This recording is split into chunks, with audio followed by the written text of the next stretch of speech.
y si me escuchan bien.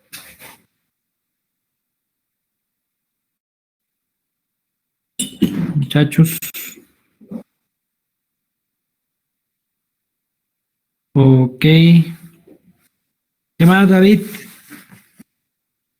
Germán, Juan Felipe, Daisy, Paula, Daniel, Juanita, Camila. ¿Cómo van todos? Bueno, entonces, muchachos, por favor, antes de empezar, ingresen a su Canvas donde dice anuncios y de una, por favor, la asistencia, registro de asistencia. Háganle, por favor, cuando terminen me avisan en el chat. Y ya lo hicieron para empezar, porque si no les aparece como si no hubieran venido hoy. Me avisan, por favor.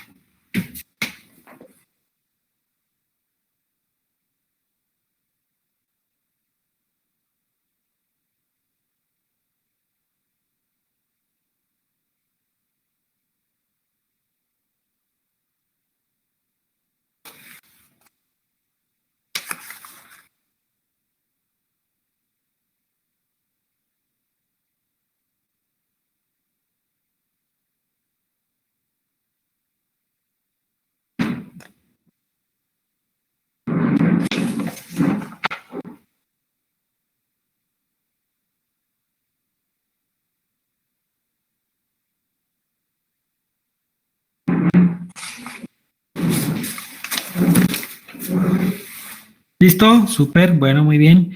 Bueno, muchachos, hoy vamos a ver un tema que tiene que ver con sangre. ¿Listo? Todavía no me han confirmado la fecha, o sea, la fecha del examen es el 18, muchachos, el 18, ¿sí? Pero, pues, hay un proceso que hay que hacer y no me lo han confirmado todavía, pero en teoría es ese día, o sea, de hoy en 15, si no estoy mal. Sí, porque el próximo, a ver, muestra eso. Hoy estamos a 4. El próximo es 11, o sea, el 18 si es de hoy en 15. Y el examen sería a esta hora, de 9 a 11. ¿Listo? Pues el examen dura 1 hora, ¿no? Pero yo siempre aparto las 2 horas por si las moscas. Entonces, muchachos, apenas me confirmen, yo les estaré avisando. Hoy vamos a ver un tema que es de sangre. La siguiente clase también tiene que ver con sangre, con hemostasia y todo eso. Y ya después vamos avanzando en los otros temas. La idea es que la semana que viene, que es la semana antes del examen, vamos a tener unos 2 días de repaso. Bueno, incluso la misma semana podríamos, yo pienso que no, yo pienso que podemos repasar lunes y miércoles de la semana del examen, porque el examen de ustedes es el viernes. O sea que tenemos 2 días ahí para un buen repaso, ¿les parece? Y mientras tanto vamos avanzando con los temas para no dejarnos coger, porque ahorita vienen festivos, puentes y bueno, se nos enreda la cosa. ¿Listo? Bueno, muchachos. Entonces vamos a arrancar acá con el tejido hematopoyético y la sangre, muchachos. Entonces la sangre, como lo habíamos mencionado cuando hablamos de tejido conectivo, la sangre es un tejido conectivo líquido que, pues, como su nombre lo dice, ¿no es cierto? Es puro, la matriz como tal es líquida, ¿no? Y transporta muchas células, transporta muchos nutrientes, por supuesto está compuesto en la mayoría por agua,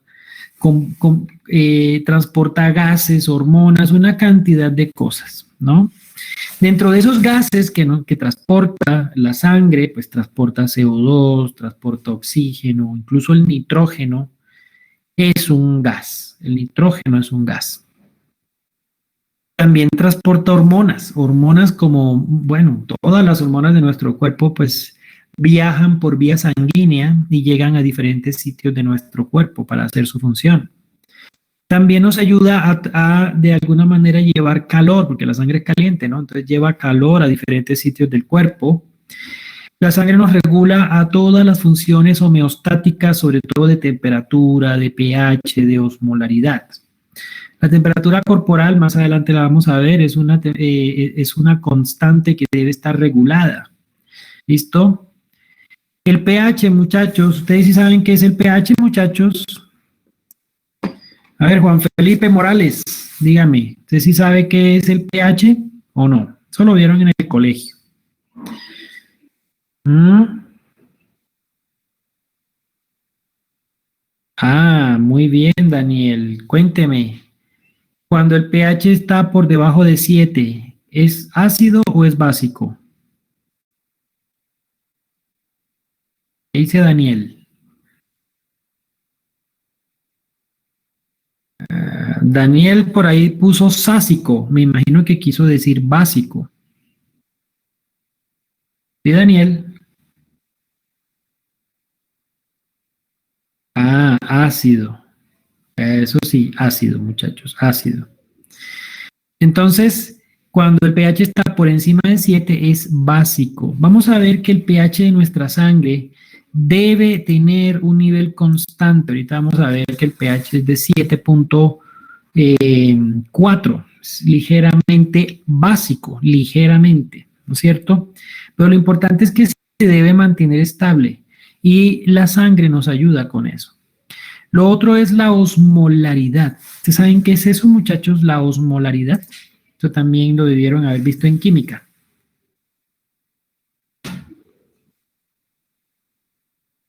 No, señora. No, señor, perdón. No tiene nada que ver con osmosis. Osmolaridad.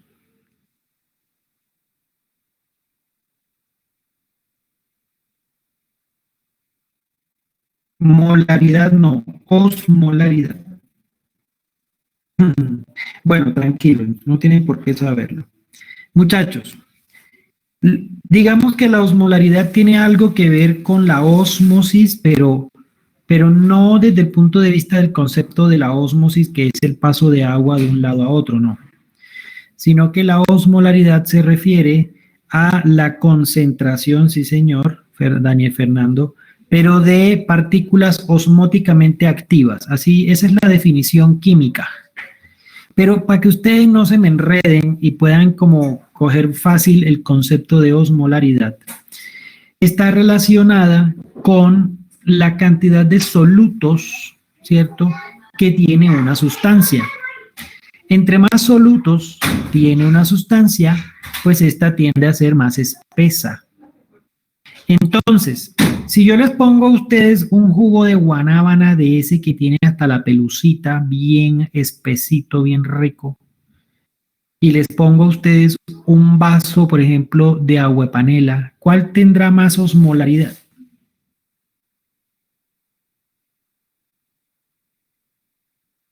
¿Qué dicen? ¿Mm? Eso sí, el de guanábana. Entonces, muchachos, o sea, no quiero que cuando ustedes les pregunten, ay, eso es como el jugo de guanábana y el aguapanela, no. O sea, es un poco más difícil, más enredado, pero yo quiero que ustedes que tengan la idea general de que la osmolaridad es algo así como la cantidad de cosas, digamos, la cantidad de partículas que están en suspensión en una agua, es la concentración de solutos. De modo que entre más, pues más espeso va a ser el líquido, ¿cierto? Y entre menos, pues más aguadito va a ser ese líquido. Nuestra sangre necesita mantener, muchachos, una concentración estable de eh, una concentración estable de esa osmolaridad. Entonces, cuando la osmolaridad de nuestra sangre se aumenta, eso hace que a uno le dé sed. Entonces, cuando uno le da sed, pues uno ¿qué hace? Tomar agua. Y el agua lo que hace es llegar a la sangre y disminuir la osmolaridad para volver nuevamente la sangre a su estado de equilibrio, que es de aproximadamente 290 miliosmoles por decilitro, que es el nivel normal de la osmolaridad de nuestra sangre. Y ese es un parámetro que también se debe mantener estable, que se debe mantener, digamos, fijo, ¿no? Y algo parecido a la temperatura y al pH. ¿Qué están que escriben? Vamos a ver qué dicen. Con agua que con... Claro, Daniel, totalmente, totalmente, porque es que el azúcar es un soluto.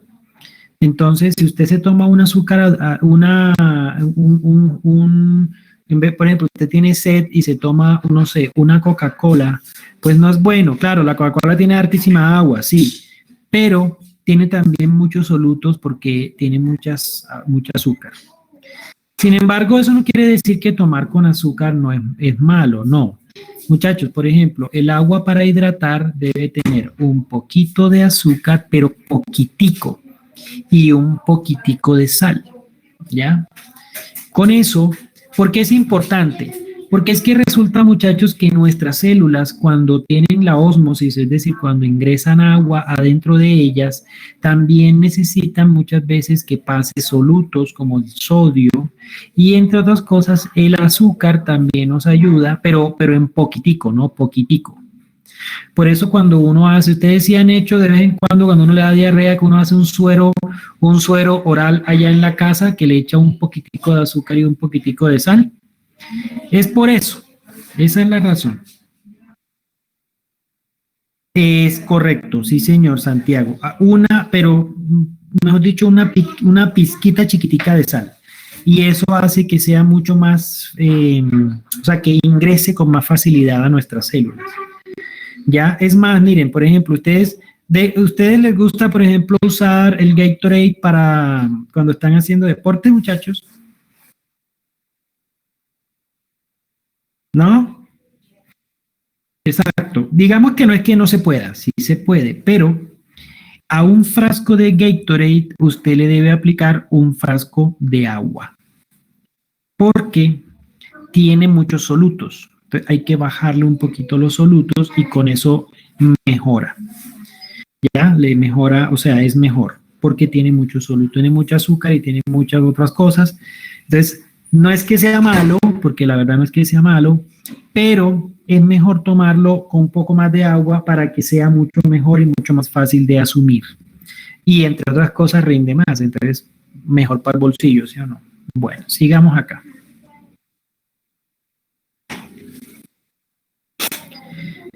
Entonces, lo que le decía, homeostasis de la temperatura, pH y la osmolaridad. También nos da factores de protección que están relacionados con la coagulación, que están relacionados con el sistema inmunológico, están relacionados con la función de las plaquetas, que tiene que ver con todo el tema de cómo prevenir que nuestra sangre se salga y perdamos sangre. Ahorita en la próxima clase veremos ese proceso de la coagulación, cómo se produce y cómo se produce el proceso de la agregación plaquetaria.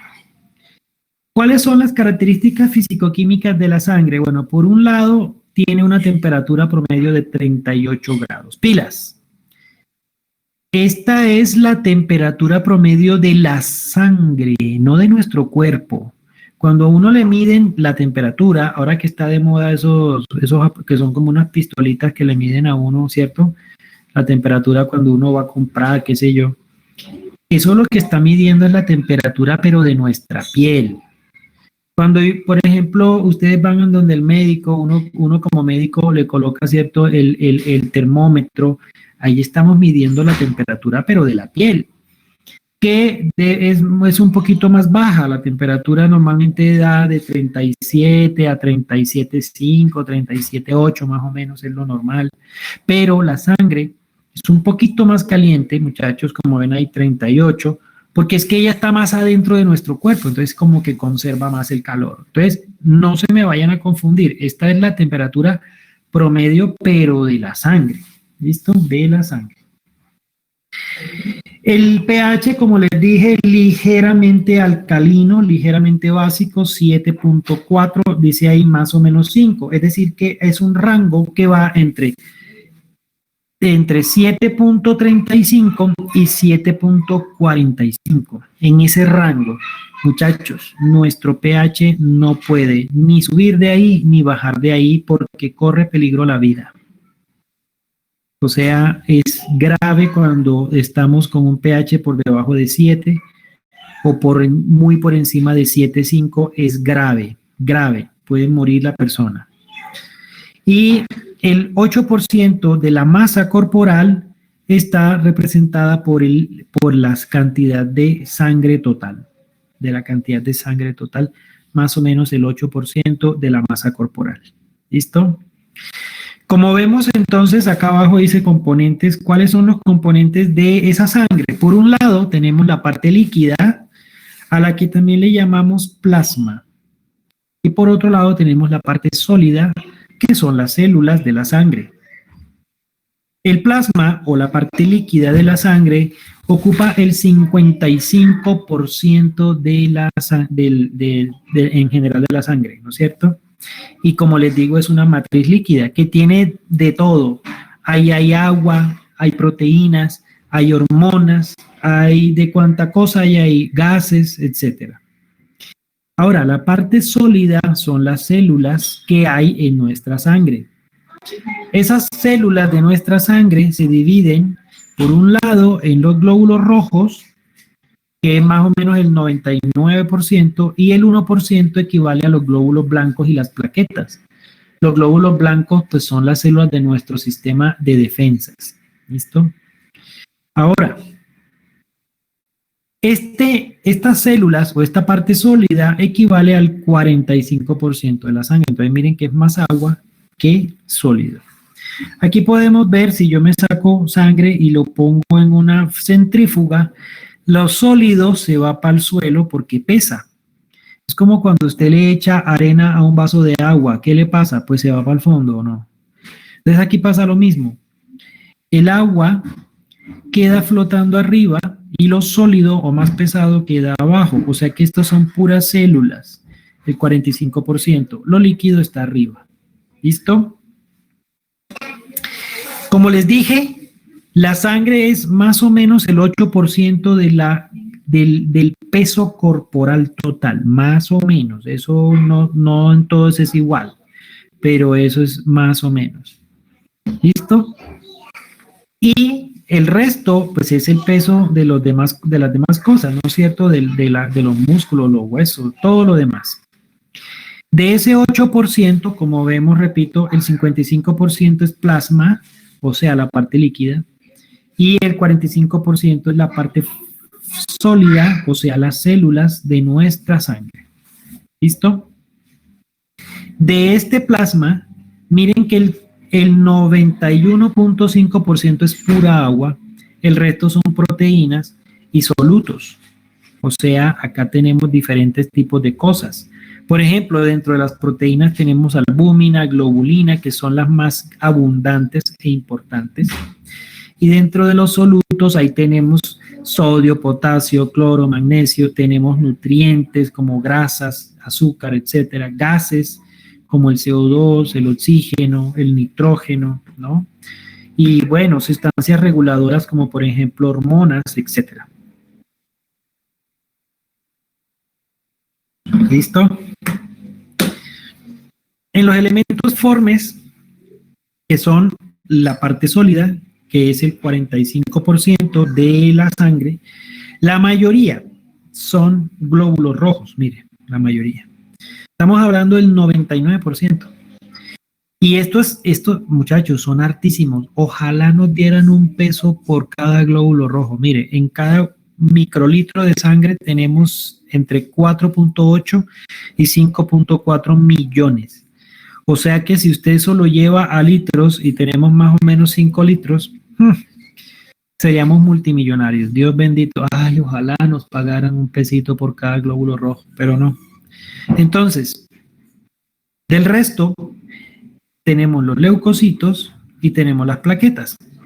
Dentro de los leucocitos, muchachos, los principales son los neutrófilos, que son los más abundantes, pero tenemos linfocitos, tenemos los monocitos, los eosinófilos y los basófilos, que son varios tipos de células de nuestro sistema inmunológico, que más adelante vamos a ver cuál es como la función principal de cada uno. Este es un cuadro en donde está más explicado esto que les estoy diciendo aquí. Entonces, como ven, el agua el 91%, ¿no es cierto? Dentro del agua tenemos estas proteínas plasmáticas Aquí tenemos cuáles son como las principales funciones de esas proteínas plasmáticas, ¿no es cierto? Vemos que en los solutos tenemos electrolitos como sodio, potasio, cloro, magnesio, de cuánta cosa hay aquí. Aquí hay, por ejemplo, bicarbonato, nutrientes, entonces tenemos ácidos grasos, vitaminas, minerales, glucosa, aminoácidos, gases como el oxígeno, CO2, nitrógeno y una cantidad de cosas como hormonas, etcétera. ¿Cierto? Esto es para volver a decir entonces que de ese 45% que son las células, muchachos, yo no estoy viendo el chat. Si tienen alguna pregunta, alguna duda, tienen que decirme. ¿Listo? Vea, ¿sí ve? Por acá me estaban escribiendo y yo no me había dado cuenta. Tienen que abrir el micrófono, muchachos. Pero vamos a ver más arriba porque como que estaban escribo y yo no había visto. No.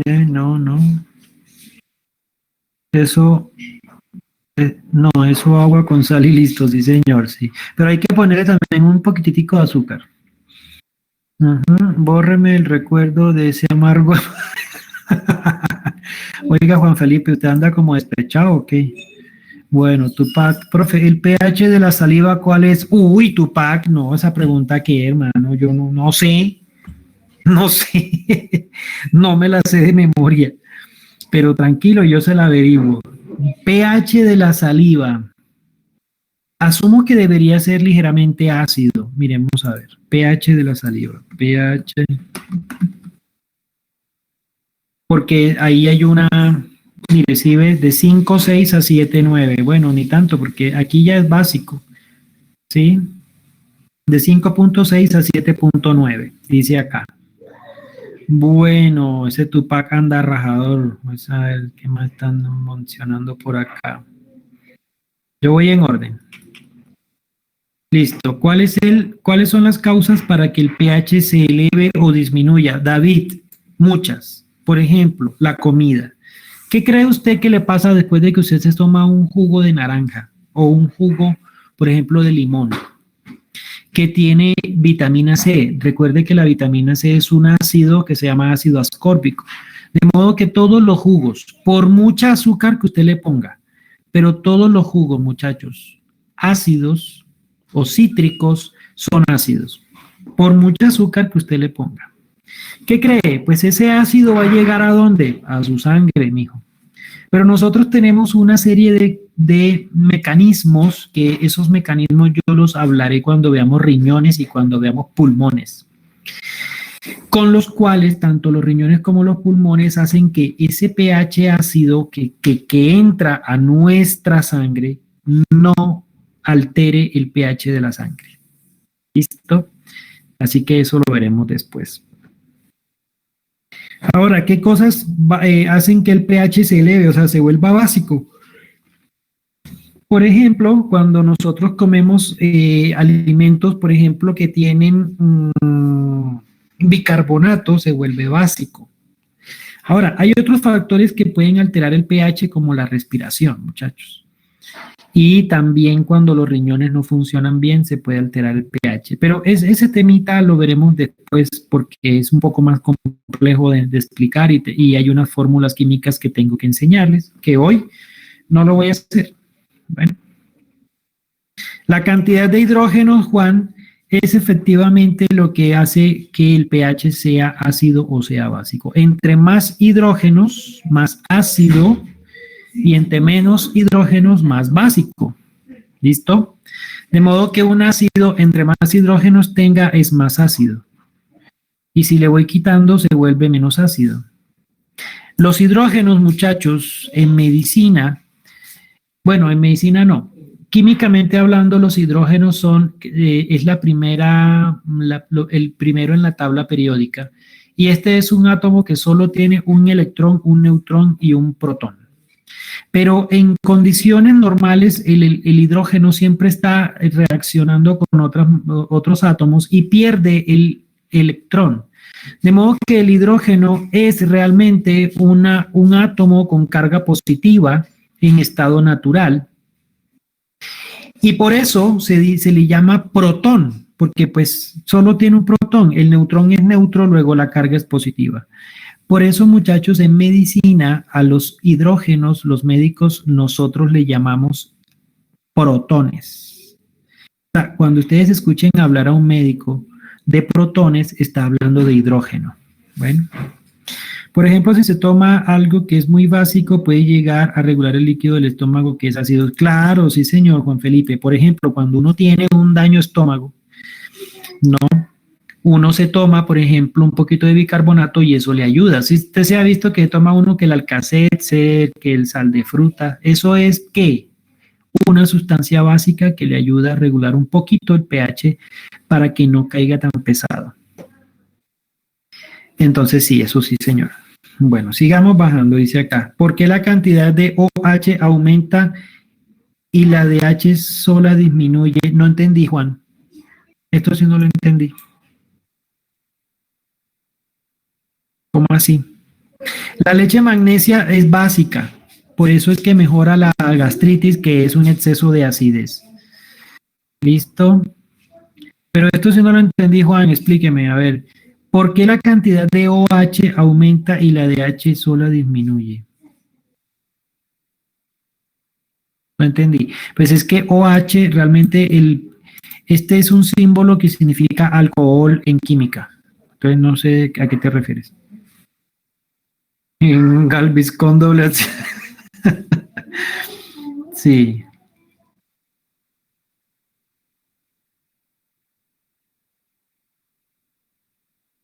Bueno, no entendí bien qué fue lo que me quisiste preguntar acá. Después me dices, muchachos, entonces, miren que yo estoy en mi clase pues en las diapositivas y no veo el chat. Luego, si ustedes tienen preguntas, por favor, abren el micrófono y me preguntan. Ah, que no es una pregunta. Ah, bueno, listo.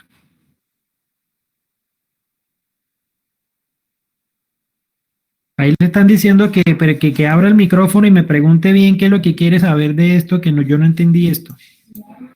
¿Por qué la cantidad de OH aumenta y la de H sola disminuye? No entendí. O sea, con el agua, con el agua. Bueno, después será.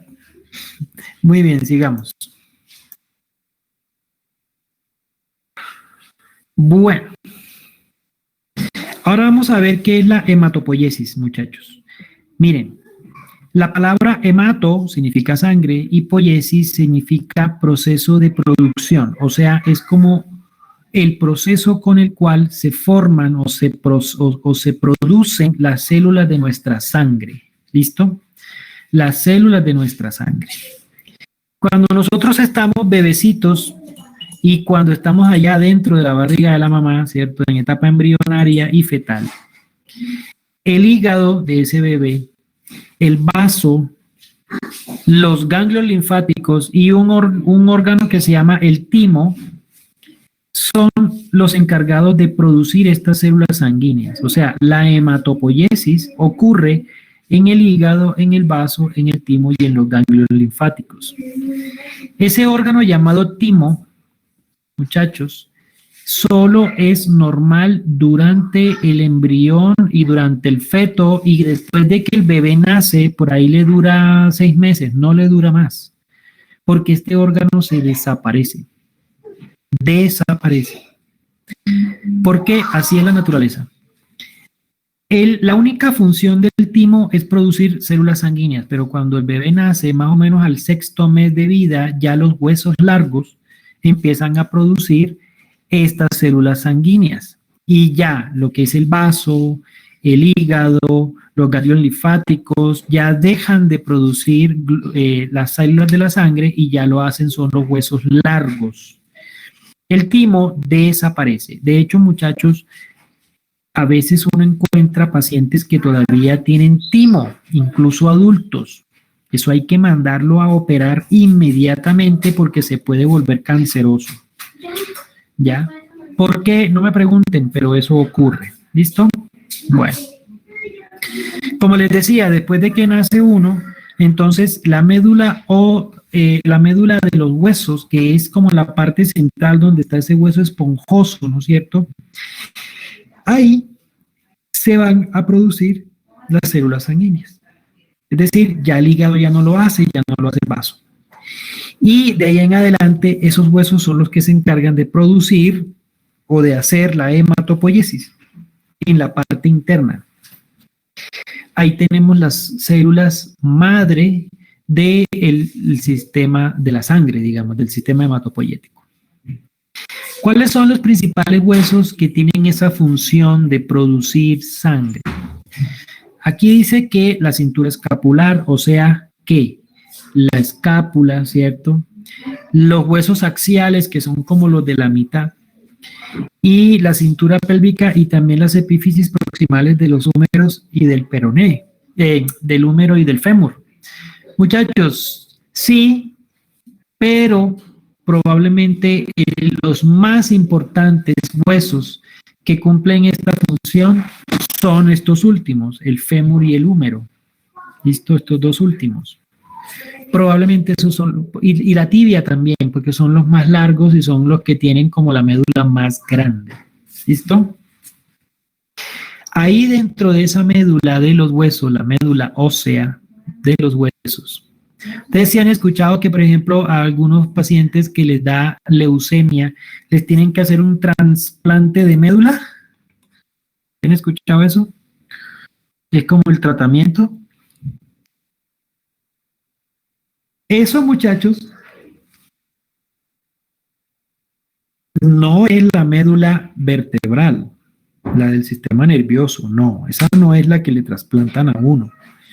La que le trasplantan a uno es la médula de los huesos, que es esa parte. Ustedes sí han comido pollo, cuando uno come pollo, que hay personas que les gusta como chuparse lo de adentro del huesito largo, sí se han visto, que sale como una cosa como cafecita, que a algunos les gusta mucho, a mí particularmente no. Eso le llaman tuétano, o como la madre del hueso, ¿sí o no? Pues eso es el tejido esponjoso del hueso, y dentro de ese tejido esponjoso están las células madres del sistema hematopoyético, en este caso, ¿de quién? Pues de la gallina, ¿sí o no? Del pollo. En el caso de los seres humanos ocurre lo mismo, pero en los huesos largos, específicamente con más frecuencia, el fémur, la tibia y el húmero. Uy, espérenme que se me va a descargar. Espérenme.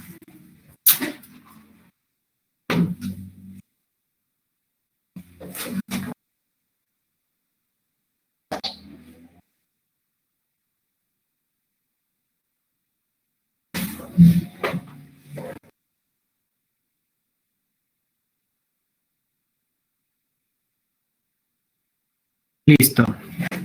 Entonces, estas células madres están ahí metiditas dentro de esa médula ósea de los huesos, donde se produce el tejido hematopoyético. Esta célula madre, como su nombre lo dice, es una célula que su función es tener hijas, o sea, reproducirse mucho. Y esas hijitas, esas células cuando nacen, se dividen en una célula madre hija, ¿cierto? Mieloide o en una linfoide. ¿Listo? Esta es la que le llamamos la pluripotencial, o sea, esta se puede convertir en cualquiera de estas. Pero ellas, cuando tienen sus hijitas, como que se agrupan en dos, la mieloide y la linfoide. La mieloide, a su vez, se puede volver o se puede especializar, se puede transformar en cualquiera de estas que estoy mostrando acá. Mientras que la linfoide se especializa en cualquiera de estas. Entonces, esta célula hija, que también es una célula madre, mieloide, cuando es estimulado por este factor, que es el factor eritrocítico, hace que se convierta ¿en qué? Se convierta en un glóbulo rojo. Miren. Ya miren cómo se puede transformar en un glóbulo rojo. Ahora, si no es estimulada por este factor, sino por este, se va a convertir en unas plaquetas. Y si no es estimulada ni por este, sino por este, se puede convertir en cualquiera de estos tres. ¿Listo? Cualquiera de estos tres. Se mire cómo es interesante esto. Estos cuatro, perdón. ¿Listo? Entonces, esta célula, cuando sale, cuando es estimulada por este factor, que es el factor formador de los eritrocitos, hace que esta célula madre se convierta en un eritroblasto, que es una célula glóbulo rojo inmadura. Cuando se madura, ella pierde el núcleo y se convierte ya en el glóbulo rojo maduro o eritrocito. La palabra eritrocito significa eri viene de rojo, cito de sangre, de célula. ¿Ok? O sea, un glóbulo rojo. Ahora, si no es estimulada por esta, sino por este, que es el factor, la unidad formadora de megacariocitos, se transforma en una célula grandota que se llama megacardioblasto. Mega significa grande y blastocito significa una célula de gigante. Y esta célula gigante cuando madura y se convierte en megacariocito se rompe, se fragmenta. Y como es tan grande porque es gigante, al fragmentarse, la membrana forma como fragmentos de pedacitos de membrana y esos es lo que forma las plaquetas. O sea que la plaqueta realmente no es una célula, muchachos, sino son fragmentos de la membrana celular del megacariocito cuando madura. Él se muere y al morirse se estalla y al estallarse quedan como pedazos de ¿qué? Como pedazos de la membrana. ¿Eso me lo entendieron? ¿Qué son las plaquetas? Muchachos.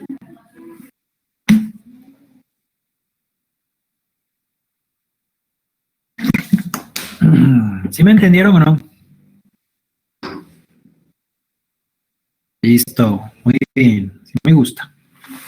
Sigamos acá.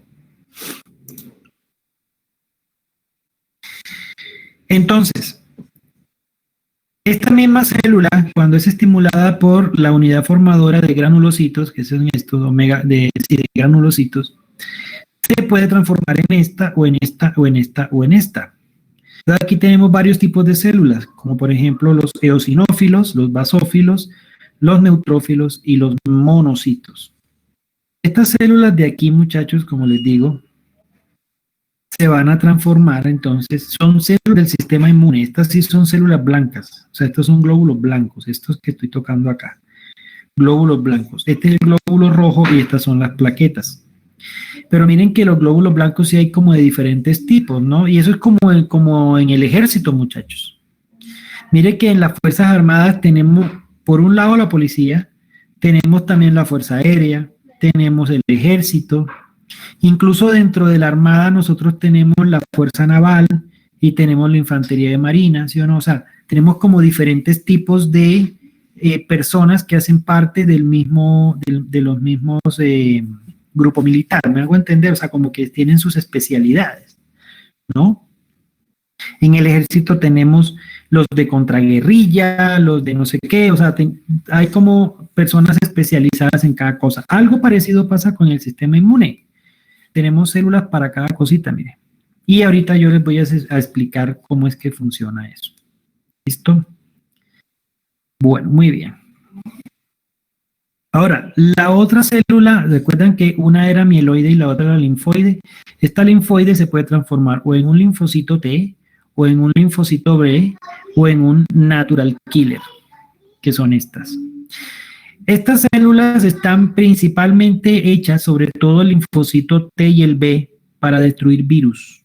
Estas son las que nos defienden contra el COVID, estas. Y esta natural killer tiene una función muy interesante, muchachos, que está relacionada con el cáncer.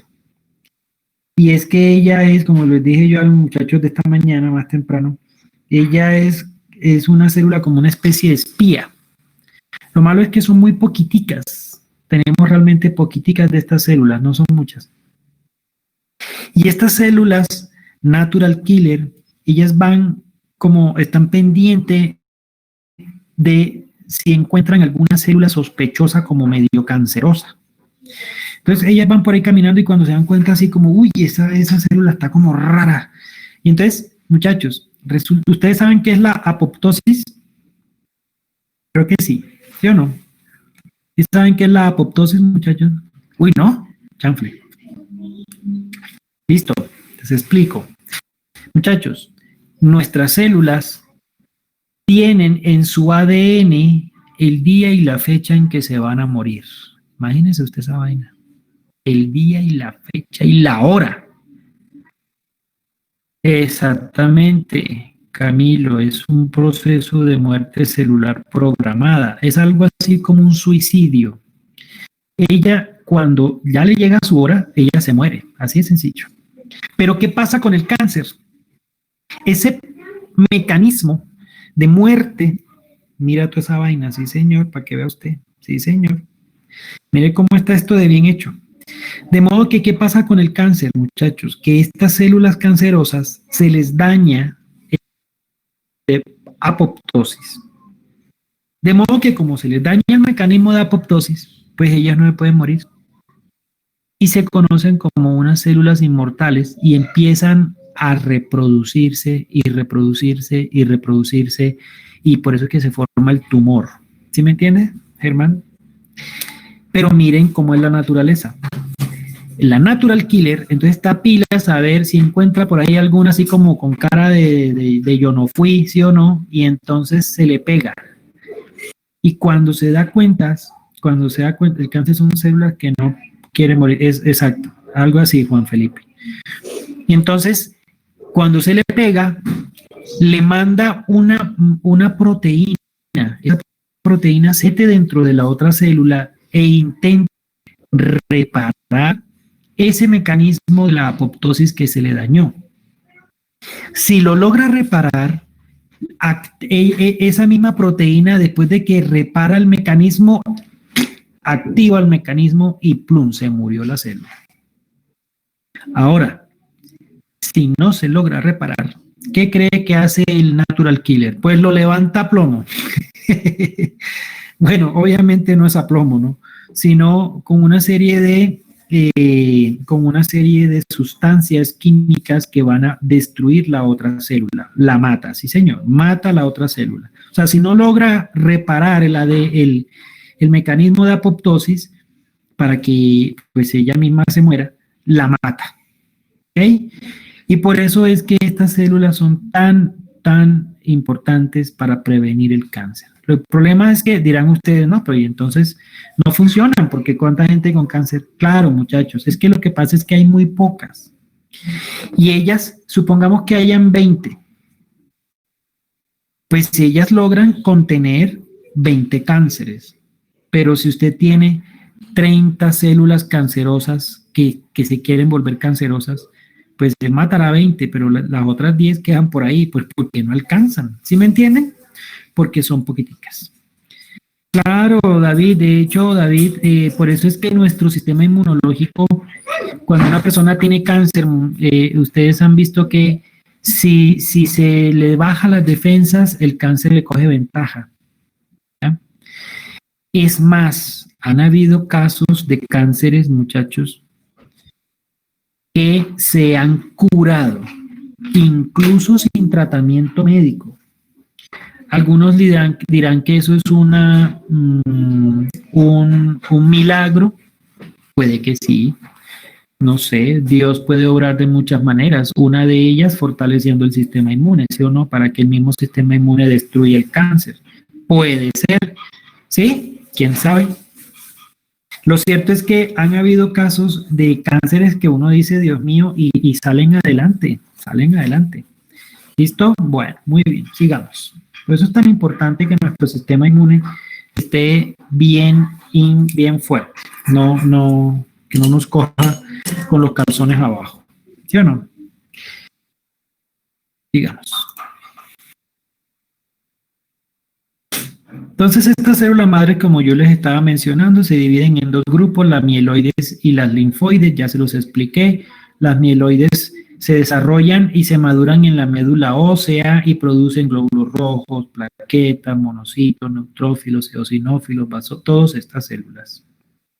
Mientras que las células madres linfoides, ellas después de que nacen, que ellas nacen acá en la médula, ellas se van hacia los ganglios linfáticos para madurar allá. Y allá, cuando se maduran, producen los linfocitos, que acuérdense que tenemos T y B, y los natural killers. ¿Listo?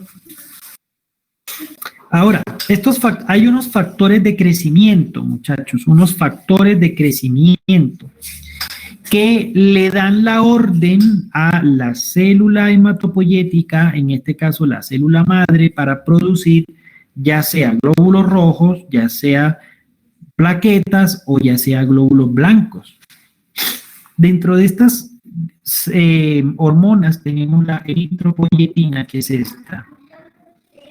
La palabra eritro viene de eritrocito, o sea, glóbulo rojo, y poyetina significa que es una hormona que le da la orden al sistema hematopoyético para que produzca glóbulos rojos, ¿ya? Para que produzca. Entonces, ¿dónde se produce? En los riñones. Entonces, cuando se produce, estimula a la médula, ¿para qué? Para producir glóbulos rojos. La trombopoyetina, muchachos, es algo parecido, pero la palabra trombo significa plaqueta. O sea que esto es para producir, ¿qué? Plaquetas. Es una hormona que le da la orden al sistema hematopoyético de la médula para producir, ¿qué? Plaquetas. ¿Dónde se produce la trombopoyetina? En el hígado. Y las citoquinas, muchachos, son también una serie como de hormonas que son producidas por las mismas glóbulos blancos o por otras células y que le dan la orden al sistema hematopoyético, pero ya para producir glóbulos blancos. Entonces, miren, este es como una especie de llamado de auxilio. En el caso de las citoquinas, cuando una bacteria se mete en el cuerpo, pues nuestro sistema inmunológico se da cuenta, ¿sí o no? ¿Y qué hace? Pues intentar destruirla. Entonces, se van para allá, para ese sitio, supongamos que sean un dedo, nuestras células de nuestro sistema inmune, pero cuando llegan y se dan cuenta de que hay muchas bacterias, ¿qué cree que hacen?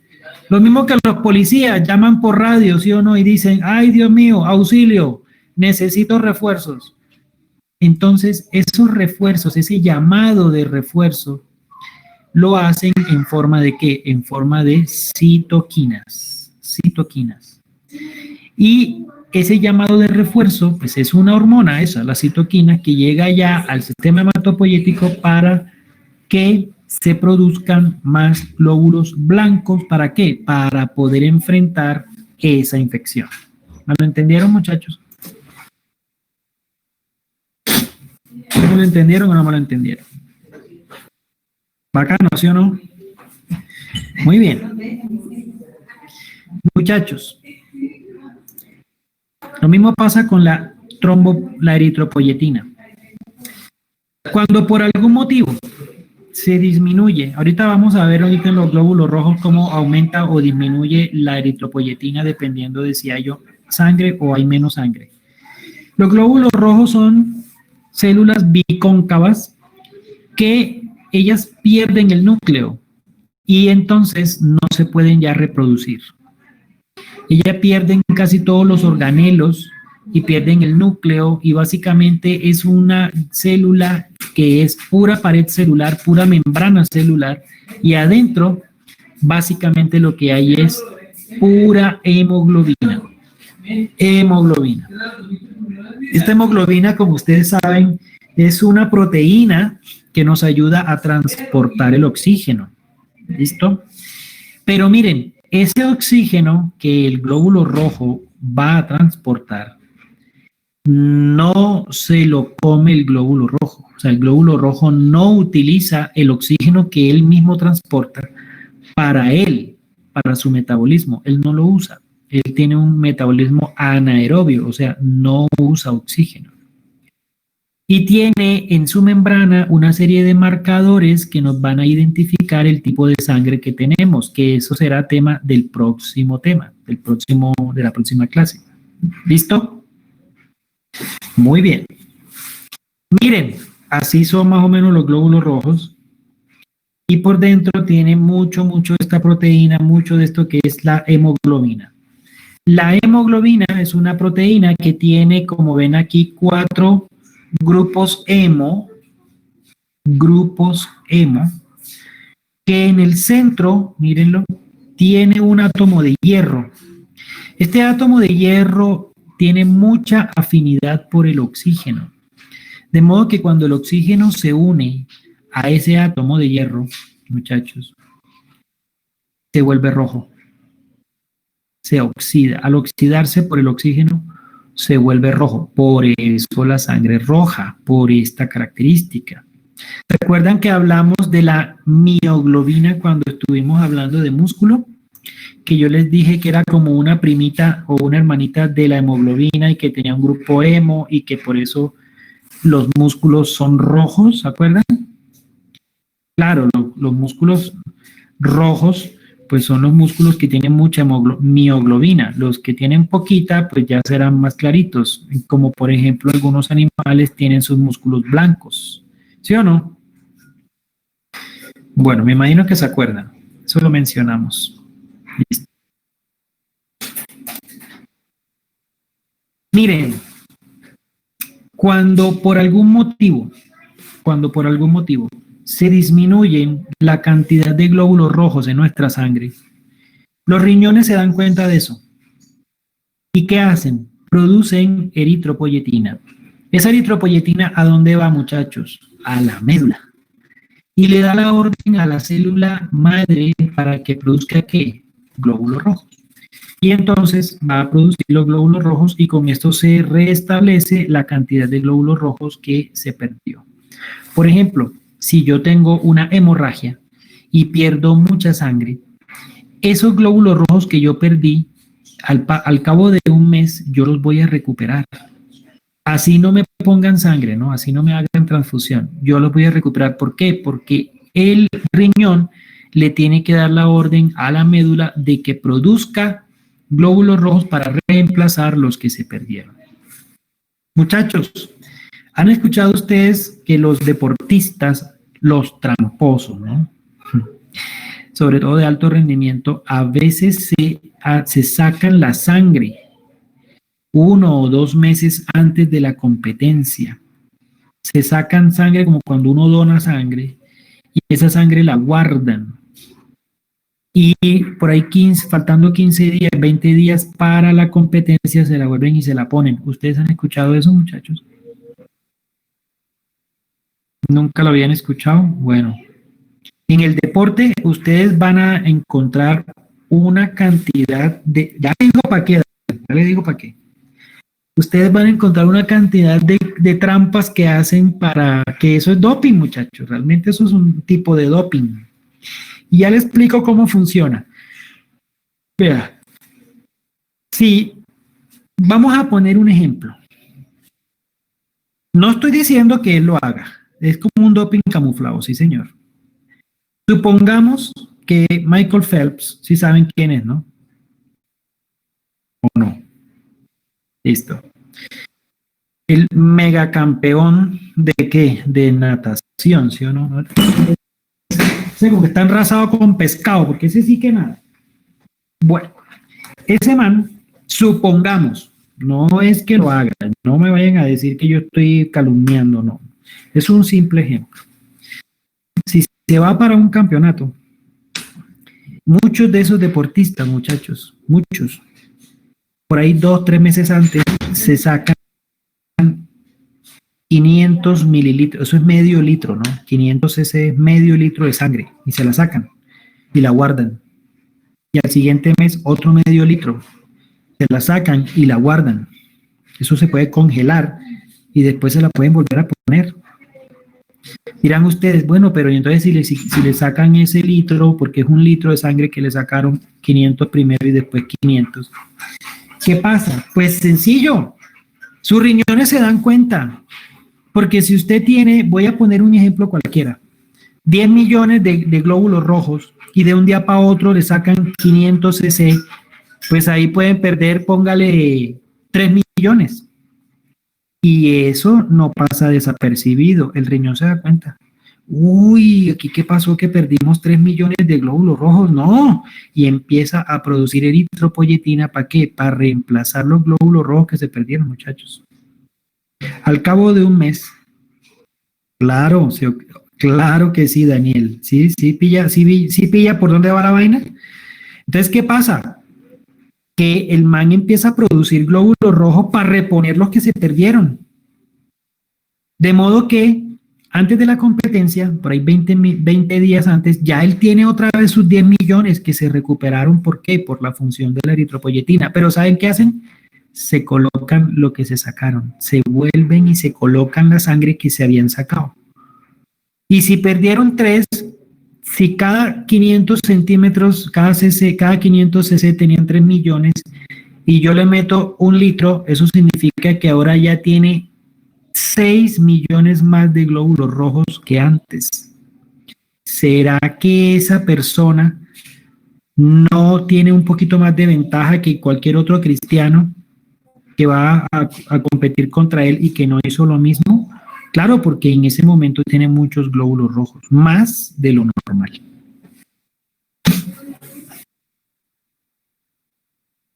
¿No? ¿Se pillaron la jugada o no?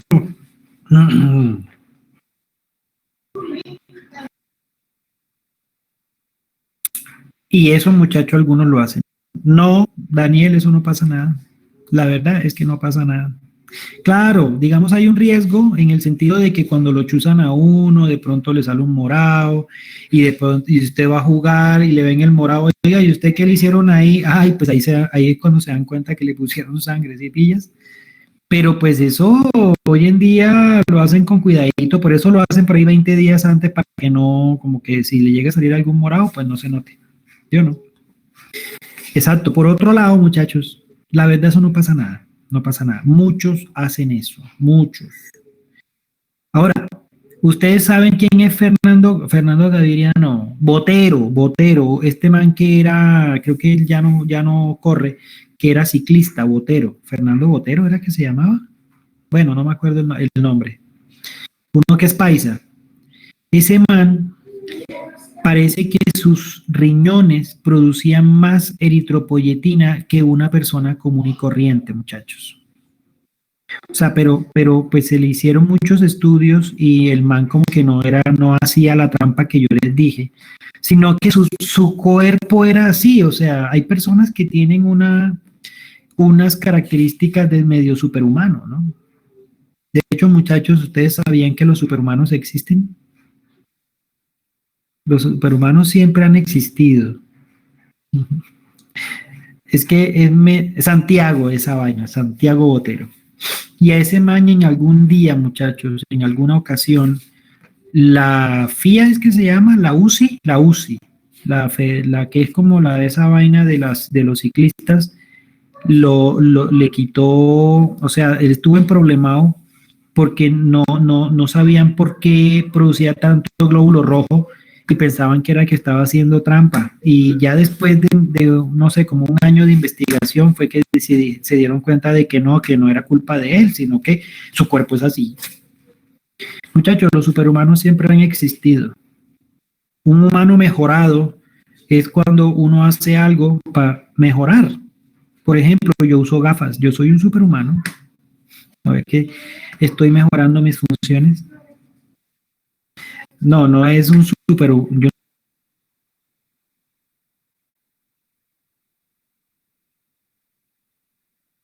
Con la tecnología vencemos las limitaciones de nuestros propios cuerpos.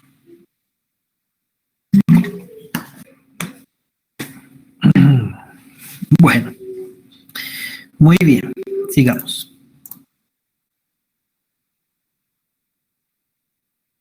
Ustedes no me van a creer la cantidad de trampas, muchachos, que se hacen en el deporte, pero una cosa espantosa. Vean, en un mundial, muchachos, en un mundial, ahora que hablan de Rusia, en un mundial que hubo en Alemania, no, perdón, no es un mundial, sino en unos Juegos Olímpicos de Alemania como el 70 y algo, no me acuerdo en qué año, 70 y pico, pues yo no había nacido, pero eso es famoso, ese cuento es famoso. Alemania en esa época, muchachos, estaba dividida en dos. En el 72, bueno, una parte era de Rusia y la otra parte de Estados Unidos, y estaban compitiendo. ¿Y saben qué hacían los rusos, muchachos? De allá de los, o sea, los rusos que estaban allá en Alemania, donde ganó Owens, A, B, así ve, no sé. Pero mire, ¿sabe qué? ¿Cuál es la vaina ahí? Le ponían aire dentro del colon, o sea, por el ano, metían, no me pregunten cómo, me imagino que con una manguera y así como metiendo, como cuando uno infla una llanta con esa vaina, la bomba de inflar llantas, y le metían aire dentro del colon a los nadadores. ¿Para qué? Para que pudieran flotar más. Entonces yo me imagino que le decían, mijo, le voy a meter un poquitico de aire, eso sí, apriete duro porque si no vas, imagínese para el impulso. Claro, pero no, eso ustedes no tienen ni idea de la cantidad de trampa que hacen. Y eso, vean, una cantidad de medicamentos, de cosas para hacer, ¿qué? Para hacer doping. Ese es un tipo de doping. ¿Y cómo lo descubre uno? Si eso no hay forma, porque pues, o sea, eso no, ¿cómo se da uno cuenta con un examen de orina o con un examen de sangre que hizo doping metiéndole aire por allá? No, pues no, sí me entiende, pero eso es trampa. Y eso pasó, muchachos, eso ha pasado. Y hay otras, muchas. Miren lo que pasó con este man Armstrong, ¿no? Con Armstrong, que fue yo no sé cuántas veces campeón del Tour de Francia y bueno, y el tipo hacía trampa. Y lo cogieron en la trampa y le quitaron todos los títulos y tenaz. Bueno, sigamos. Entonces los glóbulos blancos, que son los leucocitos, la palabra leuco significa blanco, cito, célula, o sea, glóbulos blancos. Tienen organelos y tienen núcleo. Ellos no tienen hemoglobina, por eso es que no se ven, pues se ven de otros colores, pero porque uno los tiñe con tinta para poder verlos. Miren, estos son los glóbulos rojos. Estos son puros glóbulos rojos, miren, y estos son los leucocitos que ya son las células del sistema inmune. Y ahí tenemos muchos. Se clasifican en granulares y agranulares. Granulares, mírenlo como los granitos que tiene, como los punticos. ¿Sí los ven? Mírenlo. Y hay otros que casi no tienen, mírenlos. ¿Ya? Entonces son granulares y agranulares. Dentro de los granulares y los agranulares, ahí tenemos los neutrófilos, los eosinófilos, basófilos, linfocitos, los monocitos, etcétera. Estos glóbulos blancos, como ven, ustedes saben que son del sistema inmunológico, ellos pueden migrar hacia un sitio distante para llegar y destruir las bacterias o los virus, lo que sea que está fregando la vida por ahí. Entonces ellos van pasando, ¿por qué? Por la sangre, y cuando detectan que por acá hay una infección, se salen, miren, se salen de los vasos sanguíneos y migran hacia donde están la bacteria, lo que sea que esté produciendo la infección, para destruirla. ¿Listo? Vemos que los neutrófilos, su principal función es destruir bacterias y también quemaduras, porque en las quemaduras, muchachos, más allá de la infección que le puede dar a uno, la piel se muere y esa piel tiene que ser quitada, tiene que ser eliminada, y ellos nos ayudan también con eso. Los linfocitos nos ayudan sobre todo con la protección contra virus. Los monocitos también, y también, por ejemplo, contra hongos y tuberculosis. Los eosinófilos tienen que ver mucho, lo mismo que los basófilos, con reacciones alérgicas. Y también los eosinófilos contra parásitos. ¿Ve? Entonces miren cómo ellos como que se especializan en cada cosa. La trombopoyetina hace que nuestras células madre del sistema hematopoyético produzca plaquetas.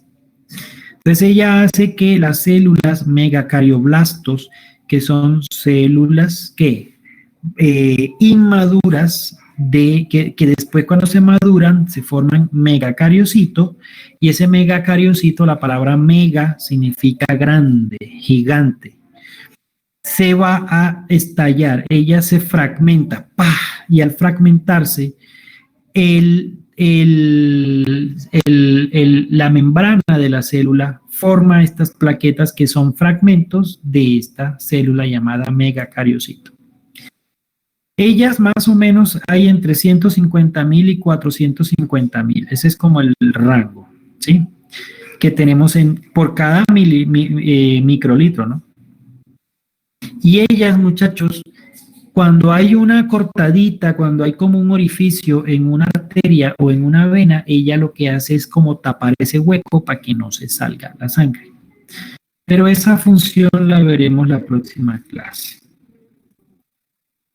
Muchachos, preguntas, dudas, inquietudes. Vean, les voy a decir una vaina. Ese tema del doping, hay una industria detrás de eso, pero multimillonaria, en donde están también las farmacéuticas para producir toda una serie de sustancias que ayuden al deportista a rendir más y rendir mejor y por más tiempo. A veces, en algunas ocasiones les da más fuerza, en otras ocasiones les ayuda a que sus procesos metabólicos sean mejores y por lo tanto puedan durar mucho más tiempo corriendo o trotando o nadando, qué sé yo. Le pueden dar más velocidad, le pueden dar más resistencia. O sea, hay una cantidad de cosas que se hacen ahí. Y por supuesto, eso es algo prohibido, pero pues, como todo, ¿no? Siempre no falta el tramposo que hace eso. Y hay miren, hay personas que se meten hormonas. Pero entonces, ¿qué pasa? Ese sí no sé quién es Ronnie Coleman, ¿qué pasó con ese man? Vaya explicándome ahí, Santiago. Entonces, ¿qué pasa, muchachos? Resulta de que a un físico-culturista, ¿y qué pasó? ¿Qué se metía al hombre o qué? ¿Algún anabólico o qué? Búsquelo, profe, de momento. Ronnie Coleman. ¿Proteína?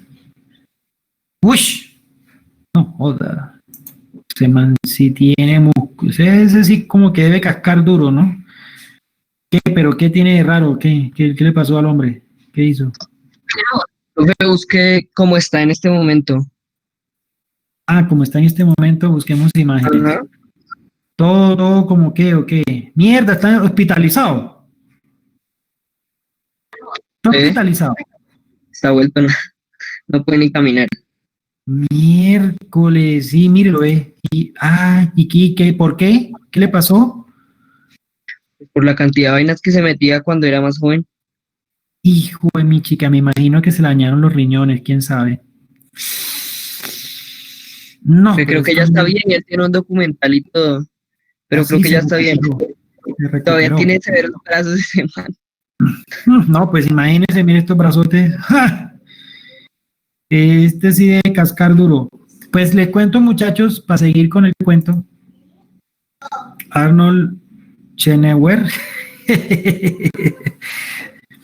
Muchachos, entonces les cuento. Esta industria, claro, entonces, ¿qué pasa? Que esta gente que está como, o sea, los que investigan el doping, ellos se van dando cuenta, ellos se van dando cuenta de los nuevos medicamentos, las nuevas cosas que sacan y hacen como pruebas para poder encontrar si hizo o no hizo trampa, ¿cierto? Pero miren, la gente, muchachos, o sea, la industria del doping, ¿no? Porque esto es una industria, como ahí sí como el cuento, una industria como, ¿cómo se llama eso? Ilegal, pero pues eso vende mucho dinero. Van adelantados, ellos van adelantados. Entonces, hoy en día hay unas poco de productos de doping que no son todavía detectados por las pruebas que hay hoy en día.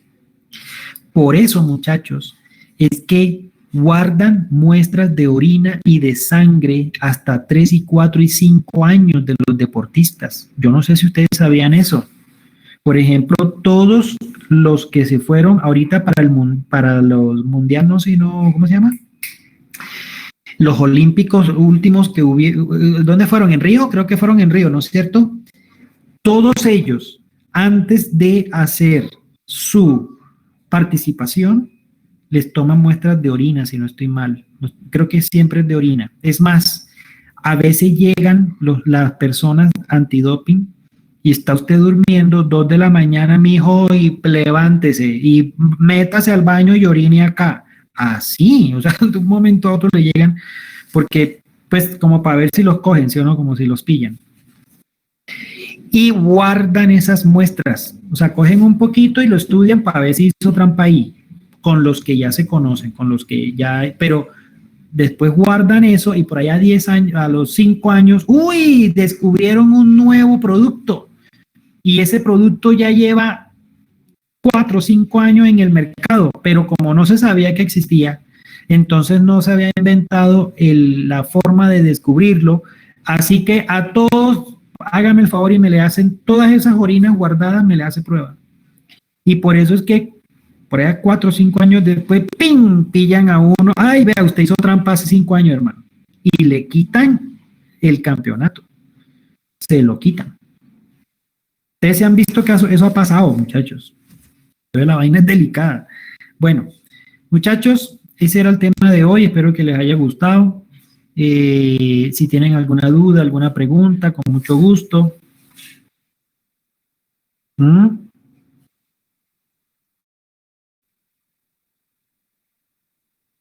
Muchachos, ¿ninguna? ¿Todo bien? Ese es el tema de hoy.